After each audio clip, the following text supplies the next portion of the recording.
অর্থনীতির পরিধি বাড়ার সঙ্গে সঙ্গে দেশে বাড়ছে বিদেশিদের সংখ্যা। পর্যটন, শিক্ষা, ব্যবসা বাণিজ্যের কাজে নাইজেরিয়া, চীন, ভারত সহ আফ্রিকার বিভিন্ন দেশের নাগরিকরা ভিসা নিয়ে বাংলাদেশে আসে। এদের মধ্যে উল্লেখযোগ্য সংখ্যক বিদেশি ভিসার মেয়াদ শেষ হওয়ার পরেও থেকে যায় অবৈধভাবে। 2022 সালে পুলিশের একটি বিশেষ জরিপে জানা যায়, ভিসা ছাড়াই বাংলাদেশে অবস্থান করছে 12,980 জন বিভিন্ন দেশের নাগরিক। 2024 সালে যা বেড়ে দাঁড়িয়েছে 40,000-এ। 2023 সালে ডিসেম্বর পর্যন্ত বাংলাদেশে অবস্থানরত বৈধ বিদেশি নাগরিকের সংখ্যা 1,07,167 জন।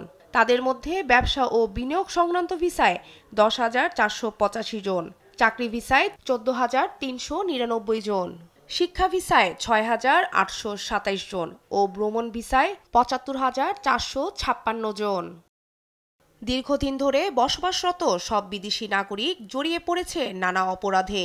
বন্ধুত্বের সেতু তৈরি করে দামি উপহারের ফাঁদ, অনলাইনের ক্যাসিনো, জাল টাকার নোট ব্যবসা, মাদক চোরাচালান ছাড়াও ক্রেডিট কার্ডের মতো নানা অপরাধমূলক কর্মকাণ্ডে জালিয়াতি ঘটনায় বিভিন্ন মামলায় আসামি হয়েছে 28 দেশের 730 নাগরিক।